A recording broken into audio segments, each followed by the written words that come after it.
The late afternoon sun spilled across my apartment, painting everything in a soft gold glow. I traced my fingers along the edge of the glass coffee table, feeling the smooth surface under my nails as I tried to steady the fluttering in my chest. My phone buzzed again, a sharp vibration against the wooden surface, and I hesitated before picking it up. The message preview read, "We sent you a little something, hope you like it." I laughed softly, a hollow sound that didn't reach my eyes. My stepbrother had always had a way of thinking the world revolved around him. I knew what this gift was before I even opened the box. My father's watch, the one thing I had left from him, sold behind my back to fund some half-baked business idea of his. And now, they had the audacity to present me with a replica, as if a cheap imitation could erase the sting of betrayal. I sank into the leather of my armchair, the faint scent of coffee lingering from the cup I'd abandoned hours ago.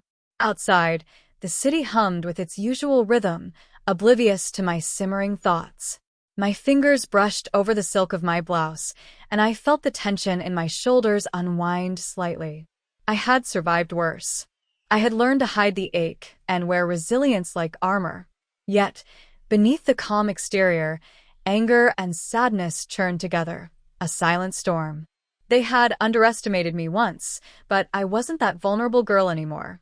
And as I stared down at the fake watch, carefully wrapped in its cheap velvet box, I realized something. This wasn't about the watch. It was about respect. About closure. And this time I would set the rules. I can still remember that night, the way the rain tapped against the window like tiny accusations. I was 19, barely out of college, still clinging to the fragments of my father's warmth. He had passed only months earlier, and the apartment felt emptier than ever. That watch, his old gold wristwatch, was more than just a timepiece. It was a memory of Sunday mornings in the kitchen, of his hand steadying mine as I tried to tie my shoes, of the quiet pride in his eyes when I graduated high school. But they didn't see it that way. My stepbrother had cornered me in the hallway, his grin sharp and entitled. "It's just a watch, Sarah. Dad wouldn't mind," he said, his words slicing through me like ice. My mother hovered behind him, her eyes darting nervously. I could see the unspoken message, "Don't make a scene, or you're out." My hands shook so badly, I could barely hold the box. I wanted to scream, to tell them they had no right, to make them understand that some things weren't for sale. But the lump in my throat was too heavy, my voice too fragile. The betrayal was suffocating, and I felt a cold, hollow fear take root. That family wasn't always the safe harbor I thought it was. That night, after they left, I buried myself in my father's old study, the familiar scent of leather and aged paper comforting against the sting of loss. His framed photo stared at me from the desk, and I whispered a promise I wasn't sure I could keep. "I'll make them see me. I'll make them regret underestimating me." My grandmother had always been my secret ally, even in moments no one else noticed. She had left me a note once, tucked in the pages of an old cookbook. "Strength isn't loud, Sarah. It's quiet, it's steady, and it comes from knowing your worth." I read it again that night, tracing her elegant handwriting with trembling fingers. That note, that small piece of her wisdom, became my compass. By the time the storm outside had subsided, I had made a decision. I would not let this family define my value or dictate my path. I would leave, yes, but not with anger alone. I would build something of my own, something no one could take from me, not even them. I left the city apartment that night with nothing but a small suitcase, my father's words echoing faintly in my mind and my grandmother's note folded carefully in my wallet. I didn't know exactly what I was going to do, but I knew one thing: I wouldn't let betrayal define me. Every step forward felt like climbing an invisible ladder, shaky at first, but slowly gaining strength with each rung. I found a modest apartment in a quieter part of town, walls bare and echoing with possibilities. I took a job at a small marketing firm, the pay barely enough to cover rent, but it came with lessons that no classroom ever could. Long nights blurred into early mornings as I learned how to pitch clients, craft proposals, and navigate office politics. Some days I doubted myself. Was I really cut out for this? But each small victory, like the first client who genuinely praised my work, lit a spark inside me that refused to die. Then I met Eleanor, a senior consultant with a reputation for spotting talent in unlikely places. She noticed the determination I carried quietly under my calm exterior. "You've got fire, Sarah," she said one afternoon as we reviewed campaign drafts. "But fire needs direction. I can help you channel it." Under her guidance, I started to see the bigger picture: how to build my own brand, how to negotiate deals, how to protect myself without closing off entirely. There were mistakes, plenty of them. Deals lost, presentations flopped, moments when I doubted whether I had made the right choice leaving my family behind. But each mistake became a lesson. Each failure taught me resilience. Slowly, my portfolio grew, and so did my confidence. The small freelance projects turned into consistent clients, then larger accounts. I found myself staying up late, not out of desperation, but out of excitement, sketching ideas, strategizing campaigns, and dreaming bigger than I ever dared before. I made a conscious decision to keep my growing success hidden from my family. They had underestimated me once. I wasn't about to give them the satisfaction of knowing the full extent of my achievements. Modest updates on social media, polite deflections when asked about work, subtle hints of independence, all carefully curated to avoid drawing attention. I wanted my accomplishments to be mine, not a spectacle for their approval. By the time I hit 30, I had built a business that ran successfully without my constant oversight, a network of loyal clients, and a team that trusted my vision.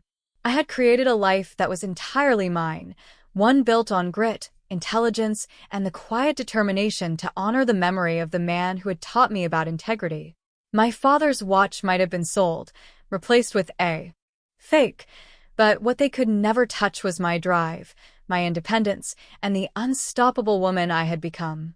It was a crisp Friday morning when they showed up, unannounced, at my downtown office. The bell above the door jingled as my stepbrother and mother stepped in, faces bright with the smug assumption that I was still struggling, still the same timid girl from years ago. I felt a quiet thrill in my chest. They had no idea what waited behind these glass doors, what the walls around them now held. My office was warm, the sunlight spilling over the polished hardwood floors.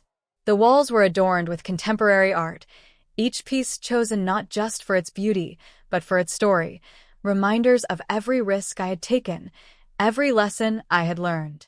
My desk, sleek and minimal, held only essentials: a laptop, a framed photo of my father, and a small glass orb my grandmother had given me years ago, a symbol of clarity and focus. I rose from my chair just as they approached, smiling with a calm that belied the storm inside me. "Sarah," my stepbrother said, hesitant now, the earlier arrogance fading. "Hi," I said softly but with authority. My voice carried across the room, steady and clear. I wasn't expecting visitors. They glanced around, taking in the surroundings. The expensive art, the tastefully furnished space, the bustling team that moved with efficiency and respect. They began to sense they were no longer in familiar territory. We just wanted to bring you a little something," my mother said, holding out a small box. The velvet was cheap, the edges fraying. My stepbrother shifted uncomfortably, avoiding my eyes. I took the box slowly, letting the suspense stretch. Then, carefully, deliberately, I opened it. The replica of my father's gold watch gleamed faintly under the office lights, and a slow, controlled laugh escaped me. "You sold his watch to fund your business," I said, voice soft but sharp, "and you thought this fake could make amends?" Their faces paled. Guilt, shock, and shame warred across their expressions. I leaned back against my desk, folding my hands. "I want you to understand something," I continued. "This watch, it doesn't define me. What I've built does." I gestured around the office, letting my eyes sweep over the symbols of my journey. The clients' testimonials framed on the wall, the awards quietly displayed, the team working seamlessly in the background. I've built a business from the ground up, a life I am proud of. I am financially independent, and I run this company. Every success you see here is mine, earned through my own effort, not handed to me or stolen from me. My mother's hands trembled. My stepbrother's jaw clenched. We didn't know, he stammered, but the words fell flat. You didn't know because you never tried to see me, I said, meeting their eyes steadily. You underestimated me. You underestimated the value of what was truly important. And now, I'm showing you the consequences of that choice. For a long moment, silence hung in the room, heavy with realization. They weren't meeting the struggling girl they expected. They were confronting a woman who had survived betrayal, loss, and doubt, and emerged stronger, unshakable, and entirely in control. I closed the box, placing it on the desk with care. This, I said softly, is just a reminder. Not of what was taken from me, but of what I refused to let go of. My dignity, my ambition, and my voice. And in that moment, I knew the power had shifted. The rules of the game had changed, and I was no longer playing by their expectations. The room felt different now, charged with a quiet energy that came from knowing I held the upper hand. My stepbrother shifted uncomfortably, his earlier confidence replaced by unease, and my mother's eyes were wide, guilt mixed with disbelief. I let them sit in that tension for a moment longer, letting the weight of the truth settle. I'm going to make this simple, I said, my voice calm but unwavering. I will not hold grudges forever, but if you want any part of my life moving forward, there are conditions. And they're non-negotiable. My stepbrother swallowed, his lips tight. Conditions? He asked, uncertain. Yes, I said. First, respect. I will not tolerate lies, deceit, or attempts to manipulate me ever again. You sold what wasn't yours and tried to pass off a fake as if it would erase the past. That stops now. Respect is the minimum. I paused, letting the words sink in, then continued. Second, accountability. You need to take responsibility for your choices. If you're going to run a business, do it with integrity. If you fail, fail honestly. No more cutting corners or using other people's trust to cover your mistakes. My mother shifted in her seat. Sarah, we made a mistake, she said, her voice trembling. A mistake doesn't erase the lesson, I replied softly, almost gently. You have to change how you approach the people in your life. You need to stop hiding behind excuses and start facing reality, because I won't be your crutch anymore. And lastly, I said, leaning forward, I want growth. Each of you must pursue something meaningful, not just for yourself, but for the sake of being a better person. That means leaving toxic patterns behind, seeking knowledge, developing skills, and showing care without expecting anything in return. Start small if you have to, but commit. I've built myself from scratch, and you can't rely on me to give you what I earned through grit and patience. Silence fell again. I could see the internal struggle in both of them. The realization that my terms were fair, yet firm, rooted in respect and self-worth rather than vengeance. This wasn't about punishment. It was about teaching them what boundaries and accountability really meant. I smiled, softening my tone slightly. I'm giving you a chance. Not to win my approval, but to prove that you can change. If you choose to, you will. If not, that's fine too. I've built a life that no one can take from me. I will never compromise who I am again. I could feel the shift in the room, the subtle yet undeniable acknowledgement that the power dynamics had changed. I wasn't the hurt, powerless girl from years ago. I was the woman who had turned betrayal into a ladder, grief into motivation, and doubt into triumph. For the first time in years, I felt fully in control not just of my business but of my family's influence over me. The rules were clear, and the choice was theirs. I had spoken. I had set the boundaries. And in doing so, I finally gave myself the peace I deserved. Weeks passed, and I watched the subtle changes unfold.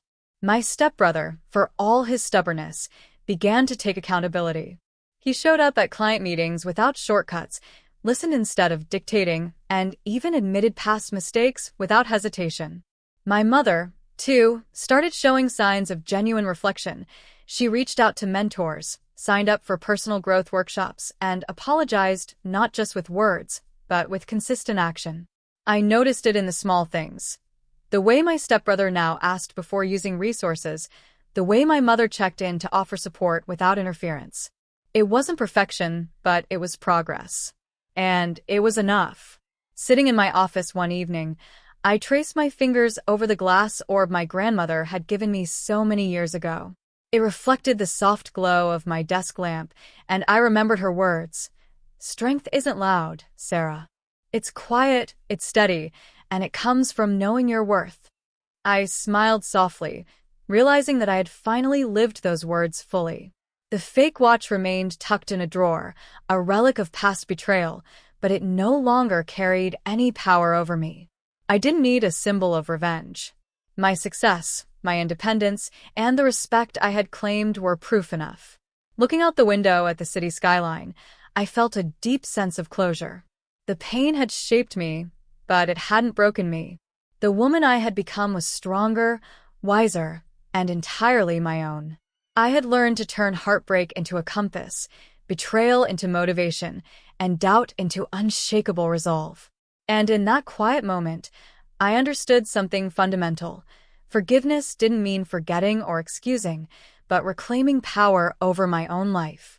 I had done that. I leaned back in my chair, letting the soft hum of the city fill the room, and whispered to myself, almost as a voiceover for the life I had carved out. I am not defined by what they took from me. I am defined by what I created, by who I became, and by the strength I refuse to surrender. And that is mine alone.